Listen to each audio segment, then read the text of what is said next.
I now give the floor to the representative of the Russian Federation. Благодарю вас. Thank you, Mr. President. Minister, we are pleased to see you here as President of the Security Council. Welcome, and we are grateful to the Equatorial Guinea presidency. We're grateful to you for the way you've been carrying out your presidency in the course of this month. We're also grateful to you for organizing the meeting today on the topic whose importance for the Security Council cannot be overstated. We're so grateful to our briefers, to Ms. Rosemary Giancarlo, to Ambassador Lamamra, and to Mr. Gundan. We're grateful to them. We thank them for the information and the assessments they provided us with. Mr. President, the African Agenda 2063, adopted 6 years ago, presupposes that by that time, by 2063, there will be peace on the continent. But it is a very good thing to see that the African leaders did not stop at this, of course, laudable but a long-term goal, but decided to undertake to make maximum effort in order to stop armed conflicts in Africa already as early as 2020.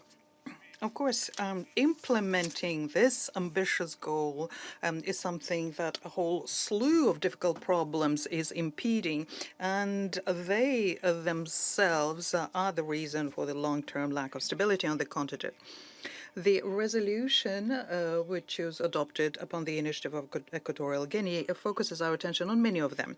We think that it would be correct and right in our meeting today to focus us on the efforts made by the Africans themselves as regards dealing with challenges to peace and security and the possible ways of assisting the African countries by the international community. Despite the fact that the African topics continue be occupying most part of the Security Council agenda, we nonetheless have to note the sizable progress in the resolving a number of crises, which was particularly noticeable in the recent year. Important peace agreements were arrived at in the Republic of South Sudan and Central African Republic. Thanks to courageous steps undertaken by leaders of Ethiopia, Eritrea, and Somalia, the situation in the Horn of Africa has improved. In a number of countries of the continent, including the DRC and Nigeria, we witnessed overall peaceful and democratic elections. At the same time, the situation in many regions of Africa remains difficult. We're particularly concerned by the areas of tension in Mali, in Burkina Faso, in Niger, in CAR, in Somalia, in the east of DRC, and in the Lake Chad Basin. In this regard, we welcome the work done by the joint forces of the Sahel Five and the regional multinational forces to combat Boko Haram. It's important to continue consolidating efforts in order to stem the growing terrorist activity in Africa. The terrorists from Syria, Iraq, and Afghanistan are returning to the continent, and the platform for their activity is increasingly Libya, which, after the intervention in 2011, became a haven for terrorists of all kinds. We support the intention of the African Union to enhance their profile in Libyan settlement, including through organizing, together with the UN, of an international conference on reconciliation of this country. We note that the African Standby Force, their operationalization within the framework of the African Architecture for Peace and Security. We're also witnessing the efforts of AU to prevent conflict, including through using the potential of sub-regional organizations and the good offices of eminent African leaders. We're also very highly the mediation conducted by the High Representative of the African Union to stop conflict in Africa, Ambassador Lamamra.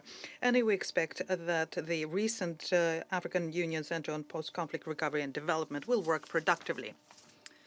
Mr. President, we think that there is a need for adequate assistance from international community in order to help end conflicts in Africa. This support needs to be carried out on the basis of strictly abiding by the UN Charter and respecting the right for non-interference into the affairs of respect for law and the non-interference in the affairs of independent states. The leading role in the settlement of crisis is to belong with the Africans themselves, in line with the principle African solutions to African problems. We note that Russian assistance to ensuring safety and stability in Africa has always been conducted with the assent of national governments within the framework of regional and continental peace initiatives.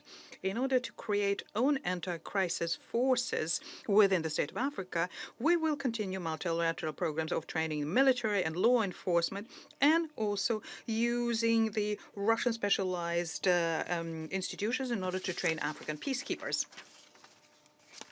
We welcome the joint intent of the UN Secretariat and the AU Commission to increase cooperation between the two organizations in the area of peace and security, inter alia through conducting a yearly conference at the highest level and increasing the number of joint missions to conflict areas. We think it's justified to have a close attention paid by the Security Council to the African initiatives to ensure sustainable funding of African peacekeeping operations under the aegis of African Union.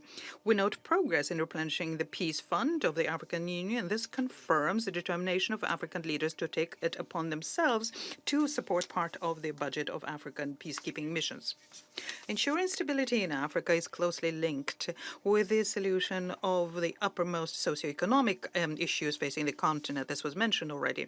It's particularly topical to deal with development issues through creating industry, contemporary infrastructure, and new employment, in particular for the young. We need to minimize the negative influence of refugees and IDPs, uncontrolled migration, poverty, and epidemics and hunger.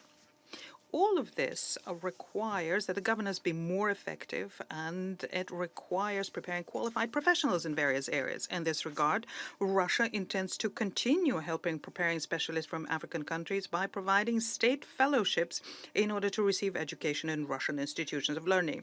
We intend to continue training Africans in the areas of healthcare, education, advanced technologies, transport, geology, and other areas. I thank you for your attention.